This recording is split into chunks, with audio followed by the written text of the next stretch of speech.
कि हमने बहुत मेहनत की, लोकसभा के चुनाव में बहुत मेहनत की है और इतनी मेहनत की, खूब पसीना आया है।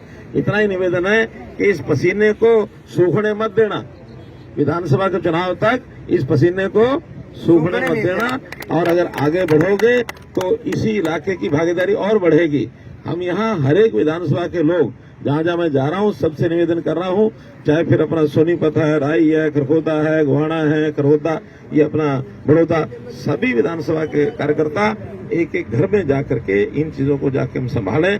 और समय कम होते हुए भी हमारे पास संभालने के लिए समय है।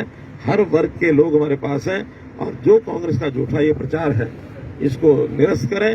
हम पूरा विश्वास कर रहे हैं, आप लोग विश्वास करें इस बात का कि हरियाणा में तीसरी बार फिर से सरकार बनेगी और पूर्ण बहुमत से बनेगी। कांग्रेस का ये जो एक थोथा प्रचार है सरकार बनाने का, उनके घर में तो जिस प्रकार की खिचड़ी पकती अपने को पता है, लेकिन हमें उससे लेना देना नहीं। जनता से प्यार, जनता का आशीर्वाद ये अपने को लेना और आप काम में आगे बढ़ जाएं। आप इतनी बड़ी संख्या में आए होना, चाहे हमारे विधायक मोहनलाल जी बड़ोली हैं, जिलाध्यक्ष जी हैं, फिर हमारी कविता जैन हैं, कोई किसी दूल्हे के पीछे, कोई किसी दूल्हे के पीछे।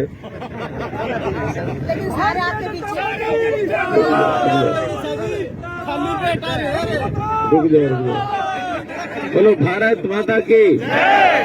मित्रों, आज चूंकि अब 8 तारीख के बाद लगातार जो आप लोगों को सारा जानकारी है कि घटनाक्रम कैसे कैसे हुआ, प्रधानमंत्री जी ने अपने मंत्रिपरिषद में हमको शामिल किया। मैं हरियाणा की जनता का इसमें बहुत बड़ा योगदान मानता हूं और मैं हरियाणा की जनता की ओर से उनको धन्यवाद किया है। मैं आप सबका भी धन्यवाद करता हूं कि इस बार हरियाणा को भले ही 5 MP जीते हैं, लेकिन उसमें 3 जो है मंत्री बनाए गए हैं। एक बहुत बड़ा प्रधानमंत्री जी का काम हुआ है।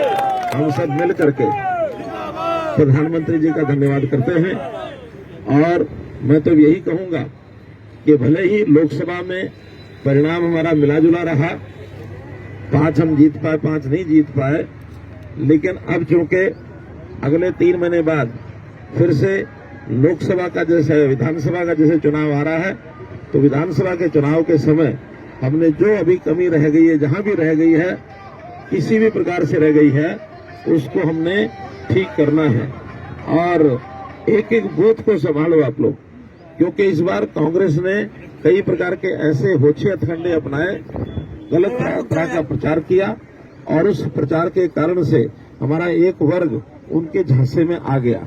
उन्होंने तरह तरह के प्रलोभन दिए और गलत वक्तव्य दे करके कि आखिर मोदी जी सरकार तो 272 बना लेगी, लेकिन 400 क्यों चाहिए, इस प्रश्न को लेकर के कि अगर 400 आ गए तो संविधान बदल देंगे, आरक्षण खत्म कर देंगे। भाइयों बहनों, ये मिथ्या प्रचार जो उन्होंने किया है, मैं इसकी निंदा भी करता हूं और हम उस वर्ग को जाकर के बताएं, समझाएं कि संविधान हमारे लिए एक पवित्र गीता की तरह है। संविधान बदलने का कभी कोई विषय आज तक आया नहीं, कभी आएगा नहीं। तो इसलिए इस विषय पर हम उन भाइयों को जाकर समझाएं जिनके मन में ये डर बैठा दिया है। आखिर पिछली सरकारें लगातार 10 साल तक जो चली हैं, समाज के लिए, देश के लिए बहुत बड़े बड़े काम किए हैं। अब बड़े कामों की तरफ तो उनका ध्यान नहीं गया, लेकिन ये जो छोटी छोटी चीजें हैं घर कर गई हैं, इसमें हमें जाके संभालना होगा। और अब अगले 3 महीने बाद हम अपनी जो भी जहां जहां कोई कमी आई है उसको दूर करने के लिए आप लग जाएं। मैं इतना विश्वास दिलाता हूं कि भारत सरकार जितना भी ज्यादा सहयोग हरियाणा का कर पाएगी। हम 3 मंत्री वहां हैं, अपने अपने विभाग से भी कराएंगे, बाकी सब जगह भी कराएंगे। सोनीपत जिला तो इसका प्रत्यक्ष गवाह है कि जिस प्रकार का इंफ्रास्ट्रक्चर, जितने यहाँ हाईवेज निकले हैं, जितना रेलवे का यहाँ काम हुआ है और जितने भी विषय हुए हैं, एक से एक बढ़ करके हुए हैं। इन सब चीजों को हमको ध्यान भी कराना है और जहां कहीं कोई अपने को लगता है कि और नए कामों की जरूरत हो, निसंकोच बताना है। ऊर्जा विभाग ये अपने पास आया है, शहरी विकास और हाउसिंग ये अपने पास आया है। तो ये दोनों विभाग बहुत महत्वपूर्ण विभाग हैं।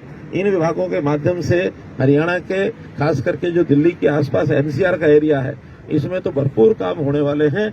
आपकी ओर से कोई सुझाव आएंगे, कोई डिमांड आएंगी, उसको पूरे का पूरा समर्थन देकर के उन चीजों को आगे बढ़ाया जाएगा। आज तो